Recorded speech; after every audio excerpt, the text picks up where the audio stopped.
FPI dilarang, Rizik slow. Kenapa Amin Rais CS yang baper? Ditulis oleh Eko Wibowo di siword.com. Bubarnya FPI yang ibarat mati karena bunuh diri membuat beberapa pihak sok menunjukkan perhatiannya, sok peduli, dan sok membela. Iya, FPI yang akhirnya dilarang membuat mereka yang sekolah menarasikannya sebagai tindakan kesewenang-wenangan pemerintah, tindakan anti-demokrasi, atau berbagai tuduhan lain yang pada intinya memojokkan pemerintahan Presiden Jokowi maupun aparat kepolisian. Politisi Partai Keadilan Sejahtera atau PKS, Hidayat Nur Wahid, membela FPI dengan membandingkan yang terjadi di institusi kepolisian. Soal anggota FPI terlibat ini itu kan individu yang terjadi juga di kepolisian. Misal anggota polisi terlibat narkoba. Kemudian di TNI ada 3% terlibat radikalisme. Apakah itu dibubarkan? Itu kan dilakukan individu, bukan institusinya. Ucap Hidayat kepada wartawan Jumat 1 Januari 2020. Tak ketinggalan, polisi Partai Gerindra Fadlizon yang menyebut bahwa kejadian yang menimpa FPI tersebut bisa menimpa organisasi apa saja ketika berbeda pandangan dengan pemerintah, yang juga bisa berakibat membunuh demokrasi. Jangan lupa, hal yang menimpa FPI ini bisa menimpa organisasi manapun yang berbeda pandangan dengan pemerintah, tanpa kesempatan untuk mendebat dan membela diri di pengadilan. Ini jelas manifestasi otoritarianisme yang membunuh demokrasi dan mengabaikan konstitusi, tandas Fadlizon. Sementara sang dedengkot, Amin Rais, menilai pembubaran FPI sebagai sebuah langkah politik yang dapat menghabisi demokrasi. Pernyataan tersebut disampaikan oleh Mbah Amin dalam akun YouTube miliknya @aminraisofficial pada 1 Januari 2021 lalu. Dan seperti biasa, Mbah Amin juga membawa-bawa perihal kepemimpinan Fir'aun, bahwa pada saat itu cara memimpin wilayahnya sangat ganas dan zalim akan mendapatkan pembalasan. Sembari menyeret nama Menko Polhukam Mahfud MD, Mbah Amin komen begini, "Urusan Anda Pak Jokowi dan teman-teman juga Mahfud. Hati-hati ya Mahfud, urusannya langsung pada Allah. Tolong, 3 tahun setelah ini kalau Anda masih berkuasa sampai 2024, nanti Anda bisa menoleh ke belakang." Ya Allah, kok bisa saya begitu? Tapi sudah terlambat. Padahal menurut Pak Mahfud MD, FPI sejak 20 Juni 2019 secara de jure sebenarnya telah bubar sebagai ormas. Namun pada kenyataannya, secara organisasi ternyata tetap melaksanakan aktivitas yang celakanya melawan hukum dan melanggar ketertiban. Maka dari itu Pak Mahfud mengatakan bahwa sudah saatnya pemerintah secara resmi melarang dan membubarkan FPI. Sesuai undang-undang dan putusan MK, pemerintah melarang aktivitas FPI dan akan menghentikan setiap kegiatan yang dilakukan FPI, kata Mahfud saat konferensi pers pada Rabu 30 Desember 2020. Seperti dikutip dari Tempo.co. Nah, begitu jelas bukan? Oh iya, padahal Habib Rizik Syihab sendiri terbukti santai saja menanggapi soal pelarangan terhadap ormas yang dipimpinnya. Sang imam besar so woles menghadapi keadaan itu. Gak apa-apa, saya gak pusing kok, kata Habib Rizik melalui rekaman yang dikirimkan Sekretaris Umum FPI Munarman kepada jpnn.com Sabtu 2 Januari 2021. Nah, Pak IB saja begitu santainya, lalu kenapa justru Amin Rais CS yang begitu sibuk dan baper berat? Ada apa dengan mereka? Bentuk kepedulian pada FPI dan Rizik, pencitraan, tidak paham, pura-pura tidak tahu, atau goblok betulan? Lah, kalau memang peduli dengan Rizik, kemana mereka itu saat bertahun-tahun imam besar terasing di Arab Saudi? Kenapa mereka ketika imam besar butuh pembayaran denda overstay-nya, kemana mereka semua waktu itu? Kalau memang benar peduli, kenapa PKS dan Partai Umat tidak menampung dan mengambil alih saja seluruh anggota mantan FPI itu? Kenapa?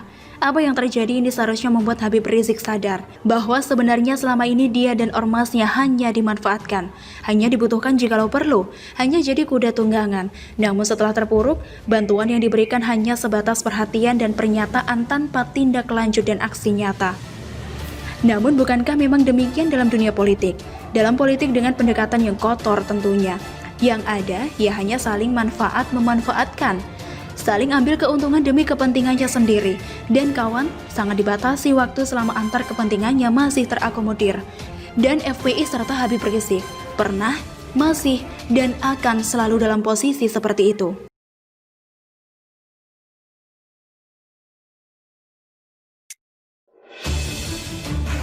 Buat gaduh, pecat Fadlizon dari partai atau ganti menteri dari Gerindra.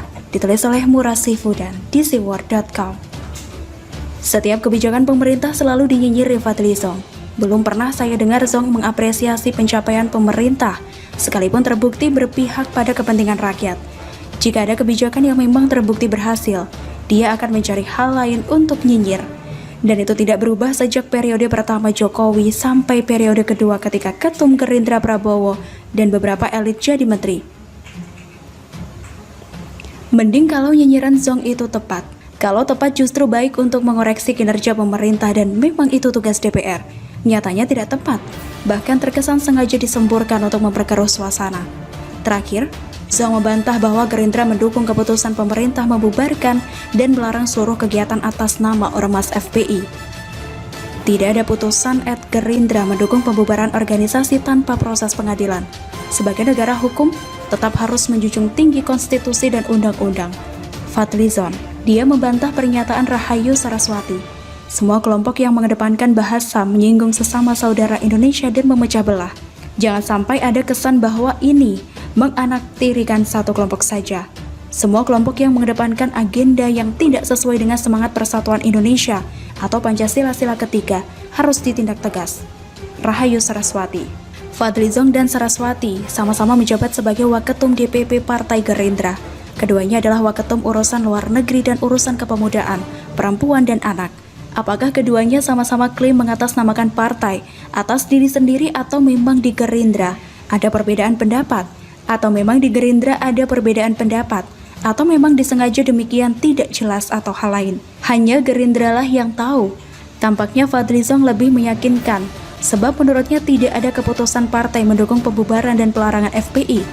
Sebab sebelumnya, memang Habibur Rahman mempertanyakan apakah pelarangan FPI itu sudah sesuai dengan proses hukum dan perundangan atau tidak. Artinya, Gerindra memang belum menentukan sikap tegas. Ada yang mendukung, ada yang tidak mendukung. Terutama Fadlizon yang menyatakan pembubaran dan pelarangan FPI bertentangan dengan konstitusi dan undang-undang. Perlu diketahui pelarangan FPI bahwa isi anggaran dasar Front Pembela Islam bertentangan dengan pasal 2 Undang-Undang Nomor 17 Tahun 2013 tentang organisasi kemasyarakatan. Bahwa kegiatan organisasi kemasyarakatan tidak boleh bertentangan dengan pasal 5 huruf D, pasal 6 huruf F, pasal 21 huruf B, pasal 21 huruf B dan D, pasal 59 ayat 3 huruf A, C, dan D, pasal 59 ayat 4 huruf C, pasal 82A Undang-Undang Nomor 17 Tahun 2013 tentang Organisasi Kemasyarakatan. Wamena Hukum dan HAM Edward Omar Sarif. Dasar hukum jelas, FPI sudah bubar karena tidak penuhi syarat terdaftar dari Kemendagri. Kemudian karena FPI masih punya masalah lainnya yang bertentangan dengan hukum, maka seluruh kegiatan atas nama FPI dilarang di wilayah hukum Republik Indonesia. Apalagi yang mau dipertanyakan, mana yang tidak sesuai konstitusi dan undang-undang. Pun kalau dirasa keputusan pemerintah, Zong harusnya mengusulkan agar FPI menggugat ke PT UN. Tetapi, Zong memilih hanya menyerang pemerintah saja, tidak memberi solusi apa-apa, karena memang Zong hanya untuk memperkeruh suasana saja. Sikap tidak jelas dari Gerindra ini tentu sangat disayangkan. Apalagi hanya nyinyiran dari pengurus bukan keputusan partai. Ditambah lagi, ada perbedaan pendapat antara Waketum Gerindra. Prabowo seharusnya diminta mempertanggungjawabkan atas sikap Waketumnya yang saling bertentangan. Kalau memang benar Gerindra berada di koalisi pemerintahan, jangan hanya mau jabatan menterinya saja, tetapi tidak mendukung kebijakan pemerintah dan terkesan memperkeruh suasana. Tentukan sikap saja dari partai. Kalau memang mendukung keputusan pemerintah di mana Prabowo dan dua kader Gerindra ada di dalamnya, nyatakan mendukung. Kalau tidak mendukung, ya nyatakan tidak mendukung.